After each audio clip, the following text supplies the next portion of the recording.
उद्धव सरकार गिराने के पीछे कांग्रेस का हाथ। संजय राउत का कांग्रेस पर सनसनीखेज आरोप। कांग्रेस के फैसले के चलते शिवसेना में हुई बड़ी बगावत। प्रदेश कांग्रेस अध्यक्ष नाना पटोले का फैसला पड़ा सरकार पर भारी। महाराष्ट्र कांग्रेस में घमासान मचा हुआ है। विधायक दल के नेता बाला साहब थोराट ने पार्टी के सभी पदों से इस्तीफा दे दिया है, तो पार्टी के प्रदेश अध्यक्ष नाना साहब पटोले भी सवालों के घेरे में दिखाई पड़ रहे हैं। इस बीच शिवसेना और एनसीपी कांग्रेस के घर के झगड़े में कूद पड़ी है।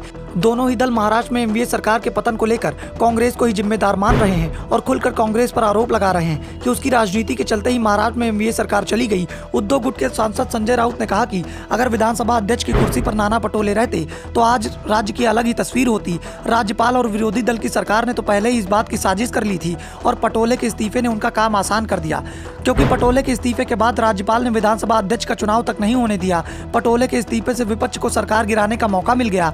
अगर पटोले विधानसभा अध्यक्ष पद से इस्तीफा न दिया होता तो महाविकास अघाड़ी गठबंधन की सरकार कभी नहीं गिरती, क्योंकि विधानसभा अध्यक्ष के पास ताकत होती है। राउत ने यह तक कह दिया कि स्पीकर के रूप में नाना पटोले का इस्तीफा होशियारी नहीं थी, इसने कई समस्याओं को जन्म दे दिया जो सरकार की पतन के साथ समाप्त हुई। अगर पटोले स्पीकर बने रहते तो सभी बागी विधायकों पर तुरंत अयोग्य घोषित कर कार्यवाही की जा सकती थी। कुछ विधायकों के अयोग्य घोषित होते ही शिवसेना के दूसरे विधायक बगावत करने से पीछे हट जाते। संजय राउत ने सामना के संपादकीय में लिखा, पटोले के विधानसभा स्पीकर पद से इस्तीफा देने के बाद एमवीए लंबे समय तक इस बात पर सहमत नहीं हो सका कि अध्यक्ष कौन होना चाहिए। दूसरी ओर राज्यपाल कोश्यारी के कथित तौर पर एमवीए को अध्यक्ष पद के लिए चुनाव कराने की अनुमति नहीं दी गई थी।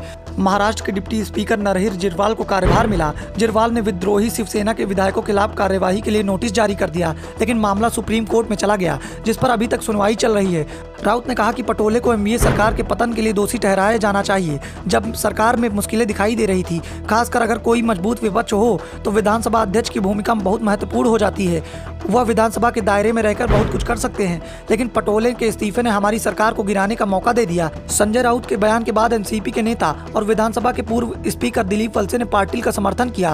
उन्होंने कहा कि अगर नाना ने उस वक्त विधानसभा अध्यक्ष पद से इस्तीफा नहीं दिया होता तो जो कुछ भी हुआ है वह आज नहीं होता, लेकिन अब इन सब बातों पर सार्वजनिक चर्चा करने का कोई मतलब नहीं है। दूसरी ओर कांग्रेस ने राउत और पाटिल के बयान का विरोध किया।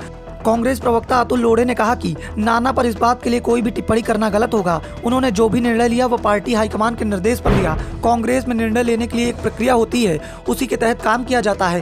पार्टी में कोई भी फैसला लिया जाता है तो पार्टी के सभी लोगों को इस बात का सम्मान करना ही पड़ता है। राजनीतिक परिस्थितियों को देखते हुए सोनिया गांधी ने नाना को विधानसभा अध्यक्ष पद से इस्तीफा देकर महाराष्ट्र कांग्रेस अध्यक्ष का पद संभालने की जिम्मेदारी दी थी। इस पर उद्धव सेना या फिर एनसीपी का टिप्पणी करना गलत होगा। उन्होंने सवाल किया कि यदि विधानसभा अध्यक्ष पद से नाना ने इस्तीफा नहीं दिया होता तो क्या शिवसेना उद्धव के खिलाफ बगावत नहीं होती। कांग्रेस ने कहा कि उद्धव सेना और एनसीपी को गठबंधन धर्म का पालन करना चाहिए था और मित्र दलों का निर्णय को सम्मान करना चाहिए था।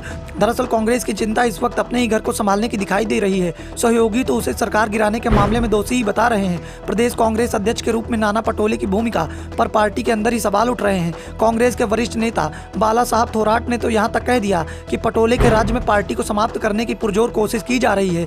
वो किसी से चर्चा नहीं करते, जो मन में आता है वही फैसला सुना देते हैं, जिसका नुकसान पार्टी को हो रहा है। हमारे लिए उनके साथ काम करना बेहद मुश्किल हो गया है।